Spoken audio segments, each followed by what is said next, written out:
ಮಹಾಗುರುಗಳು ವಾದರಾಜ ಸ್ವಾಮಿಗಳವರು ಬಂದಿದ್ದಾರೆ, ಪಕ್ಕದಲ್ಲಿದ್ದಾರೆ, ಹತ್ತಿರದಲ್ಲಿ ಅಂಥೇಳಿ ಅವರಿಗೆ ಶರಣು ಹೋದರು.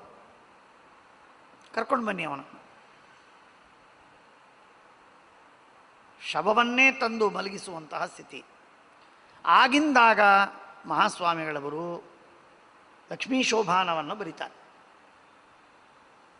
ಇದನ್ನು ಪಠನ ಮಾಡಿರಿ, ಇದರಿಂದ ಅವನು ಬದುಕಿ ಬರ್ತಾನೆ. ಏನು ಚಿಂತೆ ಬೇಡ, ಏನು ಭರವಸೆ ಇರಬೇಕು, ಏನು ತಪಸ್ಸಿರಬೇಕು, ಏನು ಶಾಪಾನುಗ್ರಹ ಸಾಮರ್ಥ್ಯ.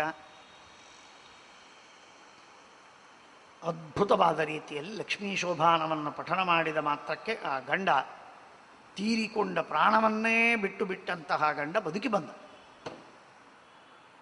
ಹಾಗಾಗಿ ಲಕ್ಷ್ಮೀ ಶೋಭಾನವನ್ನು ವಿವಾಹದಲ್ಲಿ ವಿಶೇಷವಾಗಿ ಪಠನ ಮಾಡುವುದು ಅಂದಿನಿಂದ ರೂಢಿಯಲ್ಲಿ ಬಂದಿದೆ. ಭಗವಂತನ ಅದ್ಭುತವಾದ ವರ್ಣನೆ ಮಹಾಜ್ಞಾನಿಗಳಾದಂತಹ ಜ್ಞಾನಿ ಸಾರ್ವಭೌಮರಾದ ವಾದಿರಾಜರು ಬರೆದಂತಹ ಗ್ರಂಥ, ಇನ್ನೇನು ಹೇಳಬೇಕು. ಹಾಗಾಗಿ ವಿಶಿಷ್ಟವಾದ ರೀತಿಯಲ್ಲಿ ಫಲವನ್ನು ಕೊಡ್ತಕ್ಕಂಥದ್ದು. ಇವತ್ತು ಲಕ್ಷ ಲಕ್ಷ ಜನರಿಗೆ ಆ ವಿಧವಾದಂತಹ ಫಲವನ್ನು ಕೊಟ್ಟದ್ದನ್ನು ನಾವು ಕೇಳ್ತೇವೆ, ಕಾಣ್ತೇವೆ. ಇಂಥ ಉತ್ತಮವಾದಂತಹ ರೀತಿಯಲ್ಲಿ ಆಗಿದೆ.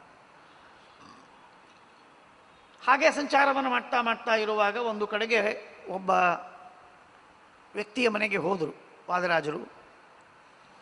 ನನಗೆ ಸಂತಾನ ಇಲ್ಲ ಸ್ವಾಮಿ ಅಂತ ಹೇಳಿ ಆ ಶ್ರೀಮಂತ ಒದ್ದಾಡ್ತಾ ಇದ್ದಾನೆ.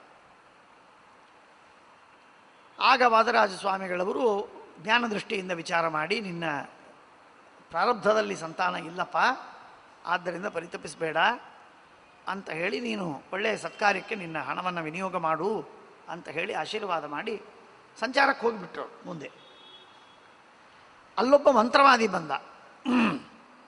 ಆ ಮಂತ್ರವಾದಿ ಬಂದು ಅವನೇನು ಹೇಳ್ತಾನೆ ಅಂತಂದರೆ, ನಿಮಗೆ ಸಂತಾನವನ್ನು ಕೊಡ್ತೇನೆ, ನೀವ್ಯಾಕೆ ಯೋಚನೆ ಮಾಡ್ತೀರಿ, ಇಲ್ಲ ವಾದರಾಜರು ಆಗೋದಿಲ್ಲ ಅಂತ ಹೇಳಿದ್ದಾರೆ. ಅವರೇನು ತಲೆ ಹೇಳ್ತಾರೆ, ಅವರಿಗೆಲ್ಲ ಸುಳ್ಳು, ಅವ್ರಿಗೇನು ಬರೋದು ತನಗೆ ಸಾಮರ್ಥ್ಯವಿಲ್ಲ ಅಂತ ಅನ್ನೋದಕ್ಕೆ ನಿನಗೆ ಹಾಗೆ ಹೇಳಿದ್ದಾರೆ, ನಾನು ಸಂತಾನ ಕೊಡ್ತೇನೆ. ಭಾರಿ ಖುಷಿ ಆಯಿತು, ಉತ್ತಮವಾದ ಸಂತಾನವಾಯಿತು. ಸ್ವಲ್ಪ ದಿವಸಕ್ಕೆ ಅವರು ಸಂಚಾರವನ್ನು ಮಾಡ್ತಾ ಮತ್ತೆ ಮರಳಿ ಬಂದರು. ಆ ಶ್ರೀಮಂತ ಸ್ವಾಮಿಗಳ ಭೇಟಿಗೆ ಬರಲಿಲ್ಲ. ಸಿಟ್ಟು ಮಾಡಿಕೊಂಡಿದ್ದಾನೆ ಅಂತ ತಿಳ್ಕೊಂಡ್ರು.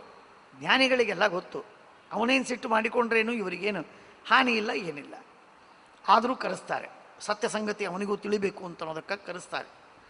ಕರೆಸಿ ಅವನಿಗೆ ಕೇಳ್ತಾರೆ. ಆಗ ಅವನು ಹೇಳ್ತಾನೆ, ಸ್ವಾಮಿ ನೀವು ಹೇಳಿದ್ರಿ ಸಂತಾನವಾಗೋದಿಲ್ಲ ಅಂತ, ನೀವೊಬ್ಬರೇನಾ ಕೊಡೋರು? ಹಾಗಾದ್ರೆ ಏನಾಯ್ತಪ್ಪ, ಸಂತಾನವಾಗಿದೆ ನನಗೆ, ಕರ್ಕೊಂಡು ಬನ್ನಿ ಕೂಸನ್ನ ಅಂತ ಹೇಳಿ ಕರೆದು ತೋರಿಸಿದ ಮೇಲೆ ವಾದರಾಜ ಸ್ವಾಮಿಗಳು ಕೈಯಲ್ಲಿ ತೀರ್ಥವನ್ನು ತೆಗೆದುಕೊಂಡು ಅವನಿಗೆ ಪ್ರೋಕ್ಷಣೆ ಮಾಡಿದರು. ದೊಡ್ಡ ಪೇಡಂಭೂತ ಆಗಿ ನಿಂತತ್ತು. ನಿಂದೇನು ಕಥೆ ಇದೆ ಎಲ್ಲ ಹೇಳು ಅಂತ ಅವನು ಹೇಳಿದ. ಆ ಕೂಸು ಭೂತವಾಯಿತು. ಭೂತವಾಗಿ ಹೇಳುತ್ತದೆ, ಈ ಮಂತ್ರವಾದಿ ನಮ್ಮಂಥ ಅನೇಕ ಭೂತಗಳನ್ನು ತನ್ನ ವಶದಲ್ಲಿ ಇಟ್ಕೊಂಡಿದ್ದಾನೆ, ನಮಗೆ ಸಂತಾನವಾಗೋದಕ್ಕೆ ನಮ್ಮನ್ನು ಕಳಿಸ್ತಾನೆ. ಕೆಲವು ವರ್ಷಗಳವರೆಗೆ ಅವನ ಮನೆಯಲ್ಲಿ ಇರಬೇಕು. ಯಾರ ಮನೆಯಲ್ಲಿ ಸಂತಾನ ಅಂತ ನಾವು ಹುಟ್ಟು ಬರಬೇಕಾಗಿದೆಯೋ ಅಲ್ಲಿ ಹುಟ್ಟಿ ಬರ್ತೇವೆ, ಕೆಲವು ವರ್ಷ ಇರ್ತೇವೆ.